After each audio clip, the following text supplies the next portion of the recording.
The act of launching a medieval crusade was, in essence, to instigate a holy war in the name of Christ.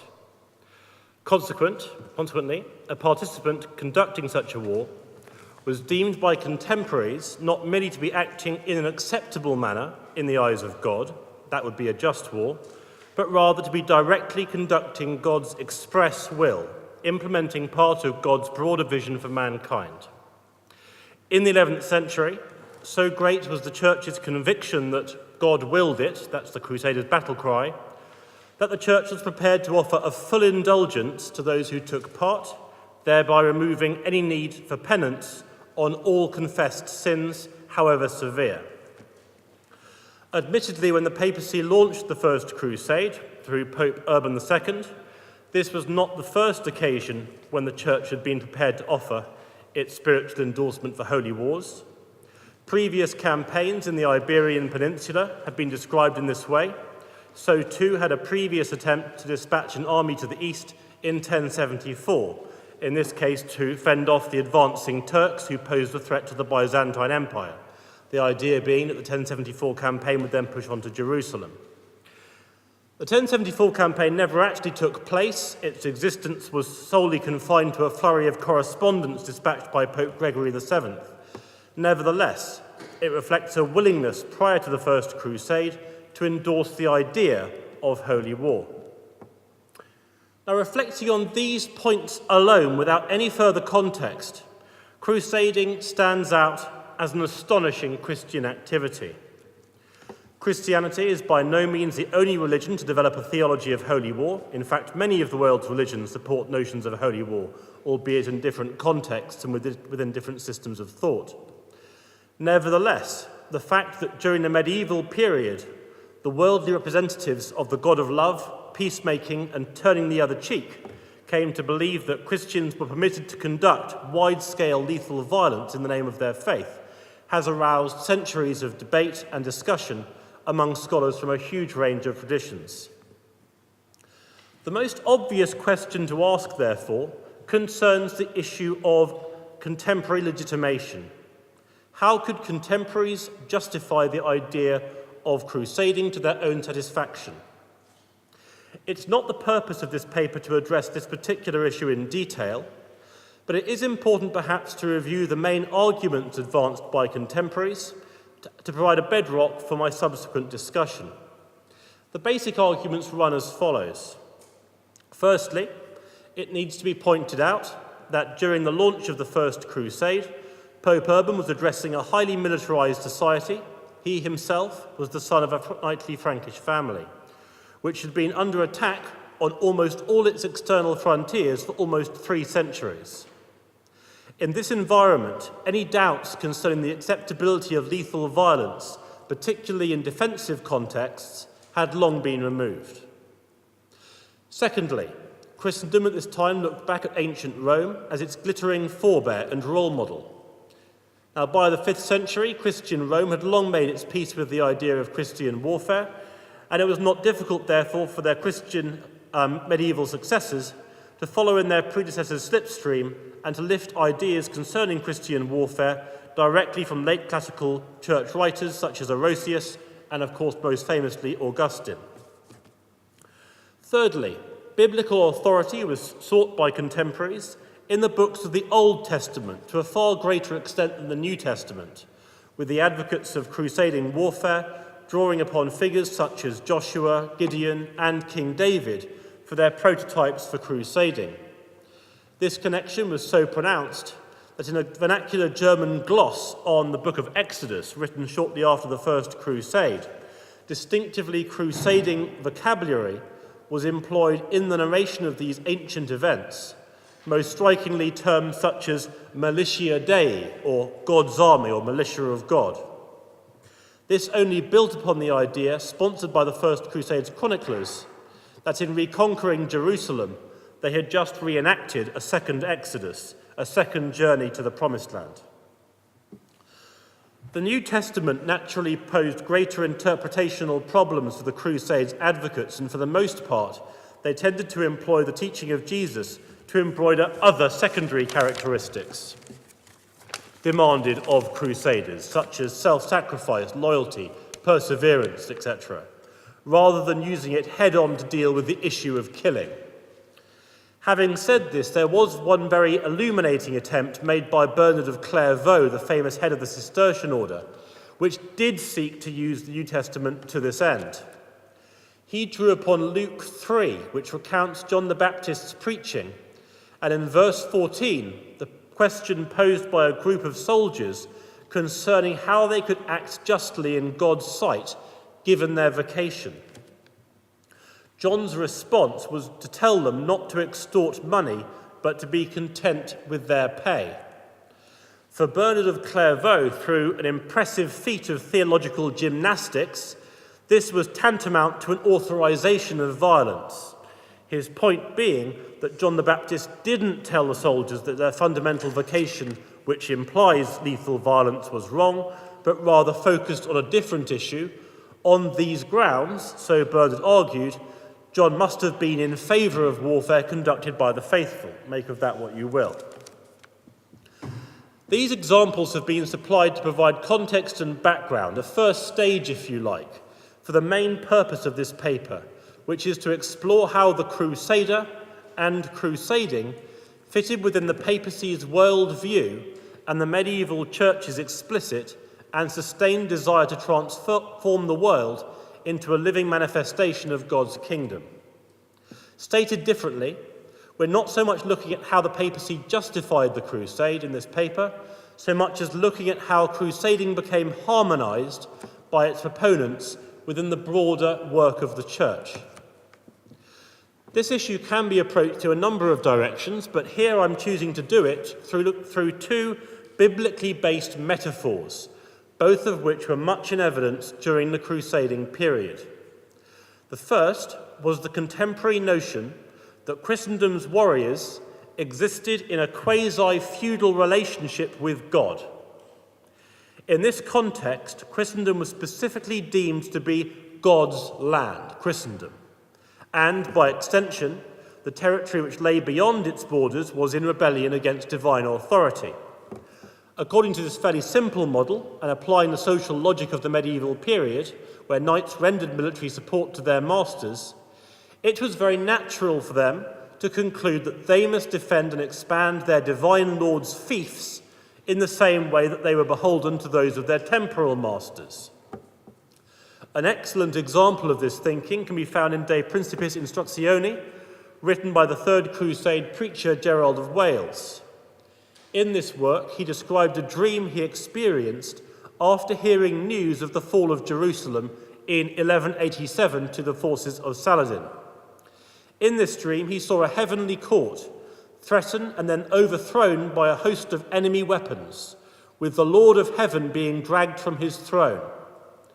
Gerald then described how he woke, crossed himself, and then had this reflection, and I quote, "He who once suffered in his own body for his people now again indicates that he is suffering, but in his people. And he who entered his kingdom in victory, ascending to the right hand of the Father through the triumph of the cross, Jesus, now faces mortal enemies who are trying to take away his kingdom, diminish his majesty, and undermine the church that he established by shedding his own blood." He then cited the loss of the true cross, that's the actual cross of the crucifixion as contemporaries believed, at this Battle of Hattin in 1187, to advance almost to the point of stating that the events and theological significance of the crucifixion were in jeopardy of being undone through the loss of Christian territory to Saladin's armies. He concluded with a rallying cry that the Christian faithful must heed their Lord God's call to arms and defend that which has been threatened.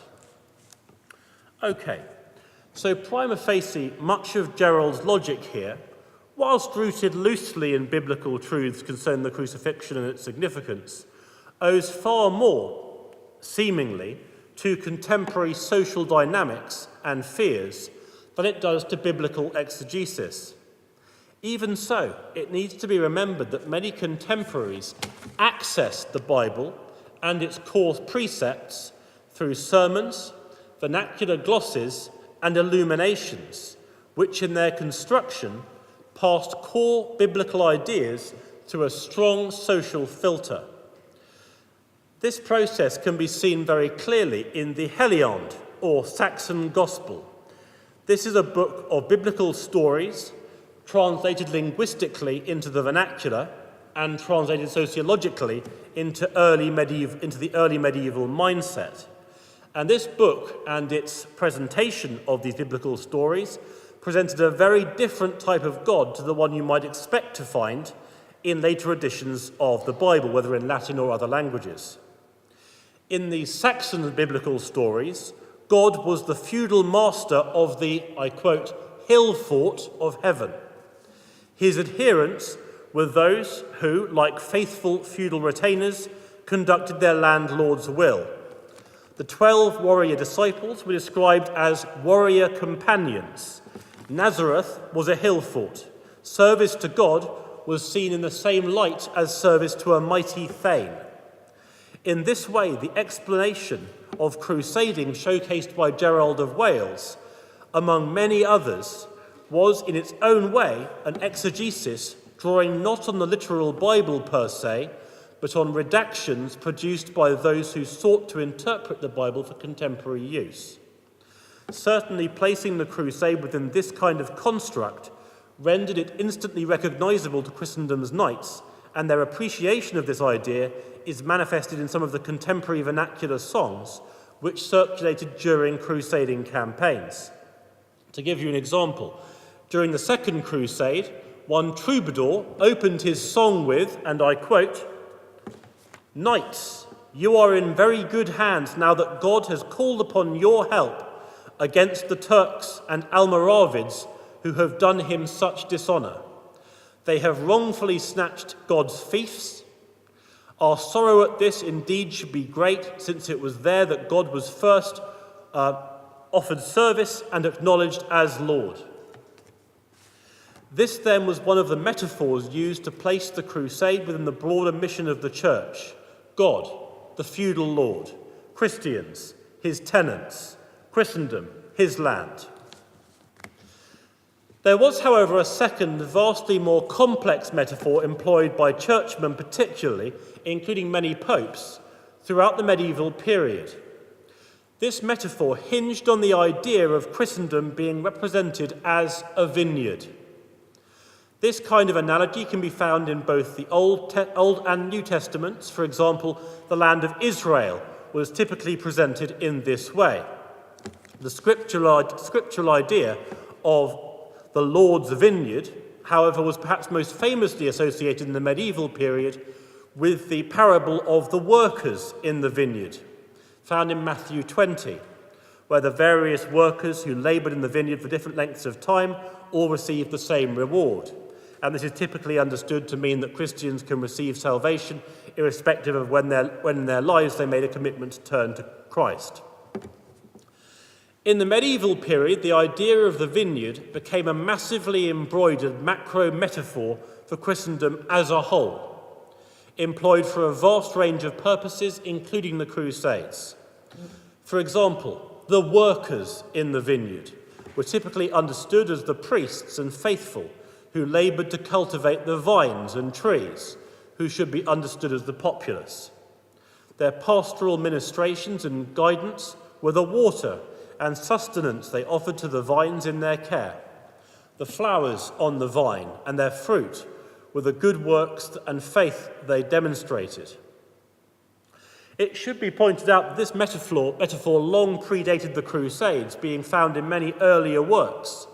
For example, in one of the homilies of Gregory I, he reflected at great length on this parable, on multiple parables associated with the idea of the vineyard, including Luke 13, the parable of the fig tree.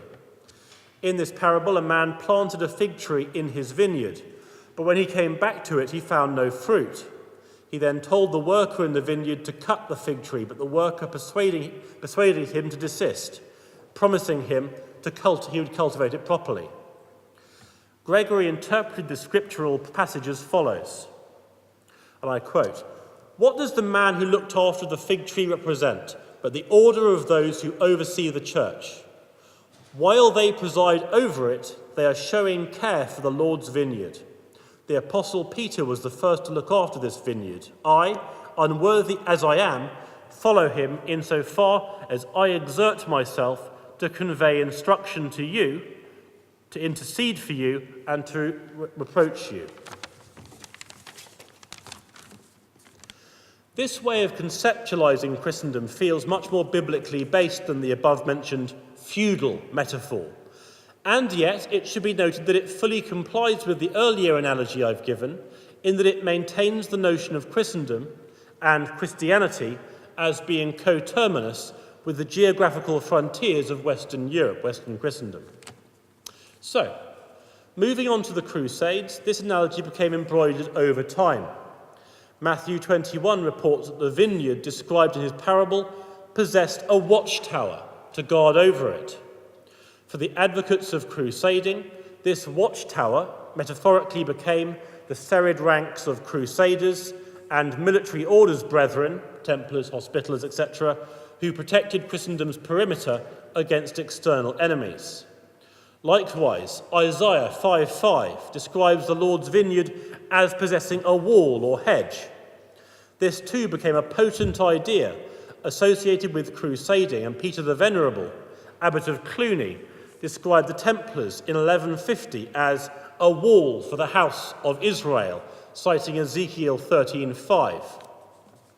Indeed, this citation of Ezekiel 13:5 is an interesting case because within the elaboration of the exegesis surrounding the vineyard analogy, many other concepts and only tangentially linked scriptural passages became closely intertwined as the concept snowballed.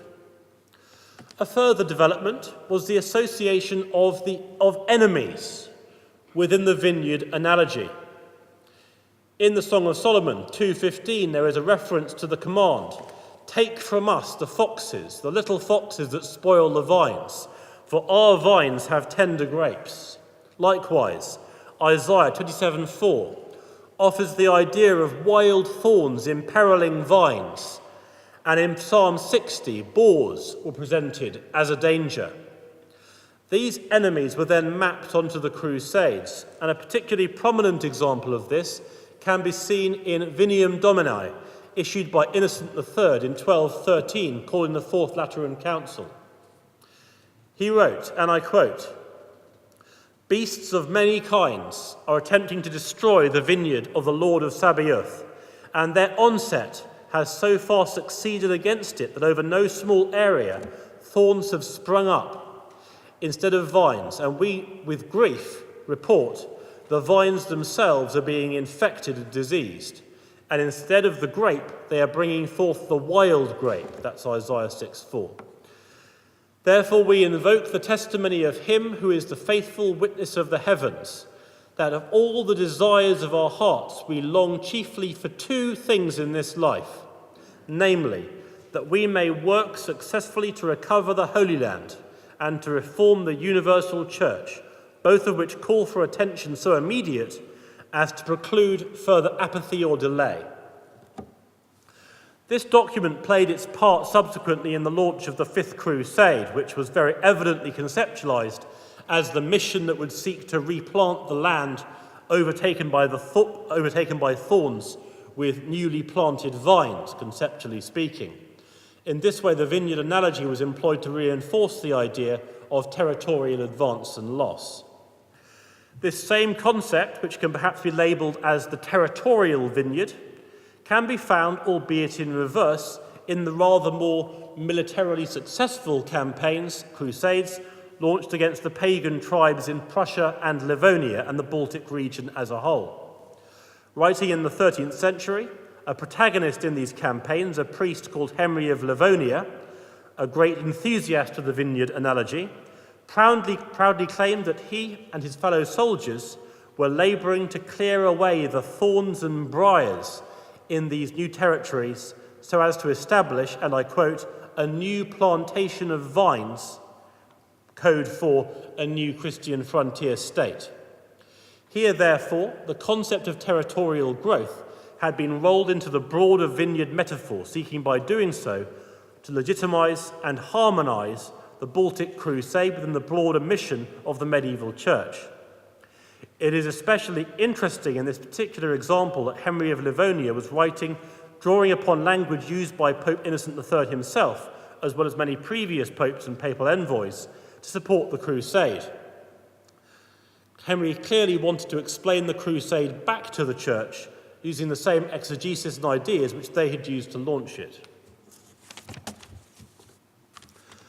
Another of the biblical enemies threatening the Lord's vineyard was foxes, who snapped at the vines, threatening their health and stability.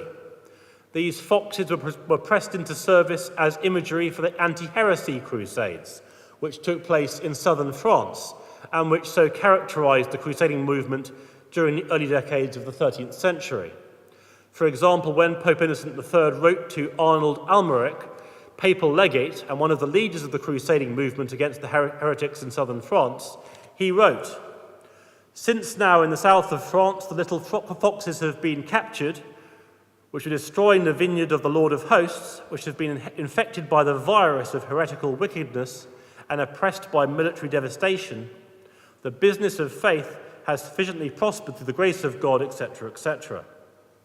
Foxes were seemingly deemed metaphorically appropriate to characterize heretics, presumably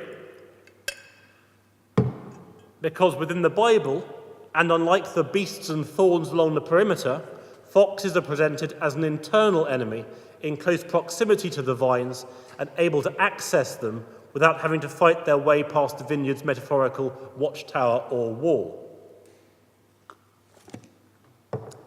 Through these two metaphorical models, it's possible to see where the Crusader fitted into the papacy's worldview and broader strategy.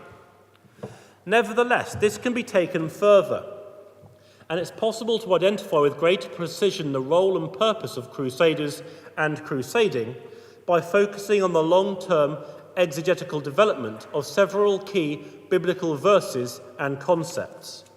To take one example, a key verse used frequently to praise crusaders from the time of the Second Crusade onwards is the above-mentioned verse from Ezekiel 13:5. In full, the verse runs as follows: "You have not risen up in opposition, nor have you formed a wall for the house of Israel, that you may stand in battle on the day of the Lord." In its scriptural context, this forms part of Ezekiel, son of Buzi's prophecy against the people of Israel, who had failed in their duty to perform God's will. Let's now chart its development. During the 6th century, this verse was still very much used in its original context. In a letter written to the patriarchs of the church, Gregory I warned his clerics to be diligent in providing pastoral care to their flocks, so that they might not be led astray by wolves, very much a central sentiment contained in the pastoral rule, the idea of wolves being the idea of people who led those astray, and vices and temptations. In the same letter, he used Ezekiel 13:5 as a parallel metaphor, warning the patriarchs that they should not become lax in their pastoral care, and by doing so, fail to act as a wall of defence for the faithful. Gregory's employment of this verse and its connection to pastoral care proved highly influential, and was repeated by clerical writers up to and beyond the first millennium. These included the famous missionary Archbishop Boniface of Mainz. Even so, as the centuries went by, there was a subtle change. Where this verse was originally a statement of rebuke, "You have not formed a wall," Boniface and others used it to praise contemporaries who had formed themselves into a wall of defence for the faithful and had not failed in their duty, like the audience addressed by Ezekiel in the original text, or by Gregory in his own writings. This shift, seemingly in the 8th century, would characterise much of the verse's ongoing employment in later centuries. By the 11th century, so we're directly before the Crusades now, the verse entered common parlance among clerics to the extent that it is often difficult to work out whether writers were using it intentionally, having selected it from the Bible, or whether they drew upon it unconsciously as a common turn of phrase. It appears time and again throughout this century, but in a rather different context. Typically, it was used to praise churchmen who had defended the rights of the church against secular interference or oppression.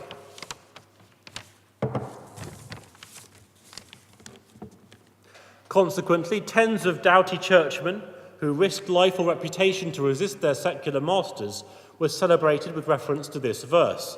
And these could also include the church's secular defenders, such as the omni-loathed anti-king Rudolf of Swabia.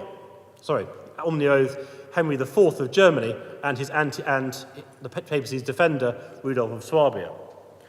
Consequently, by the late 11th century, this verse had passed through a lengthy process of redaction and reinterpretation. It was connected first to pastoral care, then switched from a rebuke to a compliment. It was then widely popularised to capture the notion of defending the church against secular foes. Only at this stage in its development was the verse connected to holy war and ultimately to crusading. The first instance I can find where this connection was made pertains to a document issued in 1089 in which Pope Urban VI wrote to Count Berengar of Barcelona, counselling him to refortify Barcelona against the forces of Islam. This is a rather isolated example, but in the mid-12th century it was employed far more frequently to praise the deeds of crusaders on multiple frontiers, including Iberia, the Holy Land, and the Baltic, and the Crusades launched against the papacy's secular opponents. Meanwhile, the verse retained its former potency as a term praising the non-military exploits of churchmen resisting secular authority. The simultaneous use of this verse in both these contexts, coupled with the fact that this strong crusading trope was, in its origins, so closely associated with church reform, is again suggestive. It implies that these two activities were perceived as being closely linked. This is borne out by many other aspects of the crusading movement, where supporting crusades and reforming society into a greater alignment with the guidance of the church were perceived to be two sides of the same coin. For example, when Bernard of Clairvaux wrote his sermon celebrating the foundation of the Knights Templar, he presented the order as both a mighty frontline force against the, I quote, pagans, but also as role models who should be held up for the reform of knightly society as a whole. Let's now turn to a second set of biblical ideas commonly applied to crusading, and this is the enormous reverence shown to the Maccabees, both the Maccabean martyrs and later Judas Maccabeus, who was long considered a hero and military role model in the early medieval Christian tradition, and dutiful churchmen celebrating the deeds of their secular patrons frequently compared their exploits to those of Judas Maccabeus in the same way that they drew upon other Old Testament warriors. By the 11th century, the advocates of reform came again to lean heavily on Maccabean imagery in much the same way that they came to utilise Ezekiel 13:5. Again, the clerical and secular advocates of church reform, including those who struggled against rulers such as Henry IV, who sought to prevent the church from exercising its rights, presented the church's defenders as being part of a Maccabean struggle. These included a range of figures united by this goal, including the leader of the Milanese Patria, 11th century archbishops, other churchmen, and ultimately Archbishop Thomas Becket in the 12th century. Despite the ongoing use of Maccabean imagery in this context, the Maccabees also came to be employed by the advocates of crusading, and unlike Ezekiel 13:5, this was true right from the start of the crusading movement. Many of the chroniclers who detailed the First Crusade drew upon Maccabean imagery, drawing comparisons between the leaders of the First Crusade and Judas Maccabeus. The Genoese chronicler Cafaro, for example, compared the Crusaders' suffering to that of the Maccabean martyrs, while others were keen to stress that the Crusaders had surpassed in their deeds even those of Judas Maccabeus, and medieval writers such as Raymond of Aguirre and Guibert of Nogent made this point very forcefully. From this point onwards, Maccabean imagery makes regular appearances in documents detailing crusading ideology, becoming a major source of theological inspiration. Drawing my discussion on the above two examples together, Ezekiel and the Maccabees, it should be apparent that similar processes were at work in both cases. Their use by authors concerned with crusading followed directly on the heels of, and indeed at the same time as, those writers concerned with the defence of ecclesiastical rights in the face of secular pressure. Identifying this association constitutes strong evidence for the claim that crusading and church reform were intrinsically linked in their shared role of realising the medieval papacy's objectives for Christendom and indeed the human race as a whole. This connection between crusade and reform manifests itself in other pieces of evidence. These include the attempts made by popes, especially from Innocent III onwards, to turn crusading into a universal effort in which non-combatants praying at home, the crusaders on the battlefield, and those who rendered them aid, whether through resources or prayer, were joined in a common goal to expand the Christian faith, and for some authors, by doing so, to set in train the events that would culminate ultimately with the events of the Apocalypse. In this way, crusading was never liminal or tangential to the medieval papacy, nor was it only tacitly approved or endorsed. Indeed, the crusader was conceptually placed alongside pious intellectuals, hard-working and careworn priests, strong-willed bishops and honest labourers resisting the impulses of sin, who together would, so it was believed, ultimately create a society worthy of inclusion in God's eternal kingdom.